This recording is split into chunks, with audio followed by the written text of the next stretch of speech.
En los pasillos del poder en La Habana y Caracas, su mirada está en todas partes. Ernesto Guevara ha sido transformado en un semidios de bronce y tinta. Fidel Castro lo presentó como el estándar moral de la revolución. Décadas después, Hugo Chávez lo invocó como el combustible espiritual del socialismo del siglo XXI. Ambos juraron que, de estar vivo, el Che caminaría a su lado. Pero, ¿es esta una alianza real o un secuestro de imagen? Tras la pista del lince. Durante décadas, la figura de Ernesto Guevara ha sido el pilar moral de los proyectos de Fidel Castro y Hugo Chávez. Para ellos, el Che no era solo un recuerdo, sino un respaldo vivo. Según esta narrativa, si él estuviera aquí, sería el primero en aplaudir cada ley, cada expropiación y cada discurso contra el imperialismo. Fidel Castro y Hugo Chávez construyeron un altar para Guevara, asegurando que él sería el primer soldado de sus filas hoy en día. Y a plena luz, parece cierto. Comparten el mapa, el enemigo del norte y el lenguaje de la redención social. Para el ojo común, el Che es el cimiento de sus proyectos. Pero el lince, acostumbrado a observar lo que se mueve en las sombras, detecta las grietas en este mundo de piedra. Sin embargo, la pista se vuelve borrosa cuando entramos en los palacios. Guevara era un purista extremo, un hombre que dormía en el suelo y rechazaba privilegios. Despreciaba la grasa del Estado, la burocracia lenta, el funcionario que se enriquece y la dependencia de potencias extranjeras.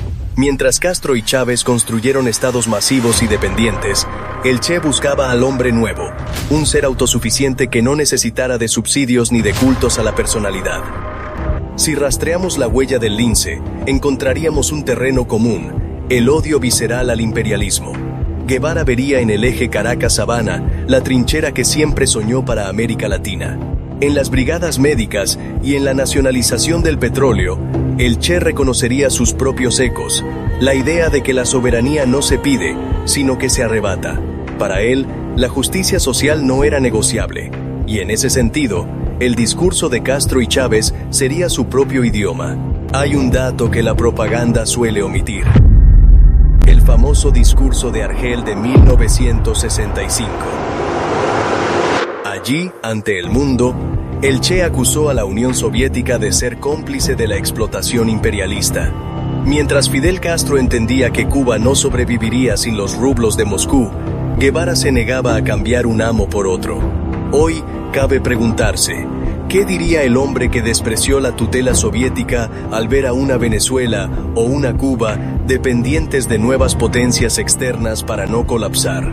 El rastro del lince nos muestra que el Che no buscaba aliados poderosos, sino una independencia que rozaba el aislamiento suicida. Al observar los detalles que la propaganda omite, surge la fricción.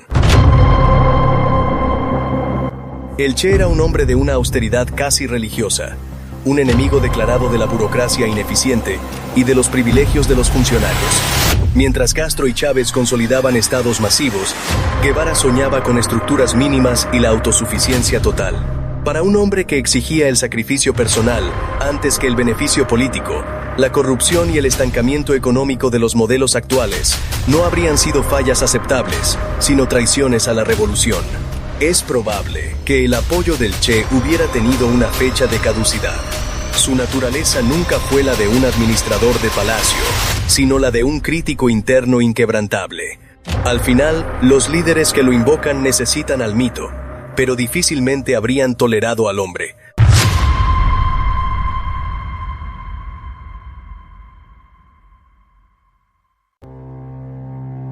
Recientes investigaciones y cartas desclasificadas revelan su verdadera obsesión: el miedo a la nomenclatura. Guevara escribió con desprecio sobre los funcionarios que se movían en coches de lujo mientras el pueblo hacía fila. Para él, el cuadro revolucionario debía ser el primero en el trabajo voluntario y el último en la fila del pan. La realidad actual de altos mandos viviendo en urbanizaciones privadas y manejando fortunas en el extranjero no sería para el Che un daño colateral de la revolución, sino la prueba de que la revolución ha muerto. El debate actual no es si el Che era bueno o malo, sino cuán falsa es la etiqueta que le han colgado. El descubrimiento de sus apuntes críticos a la economía política muestra a un hombre que ya en los años 60 preveía el fracaso del sistema soviético por su ineficiencia. Mientras Castro y Chávez se volvieron expertos en la retórica del poder eterno, el Che fue un experto en la fuga. Su partida a Bolivia no fue solo un acto heroico, fue, para muchos historiadores, la única salida de un hombre que ya no encajaba en el gobierno que él mismo ayudó a fundar.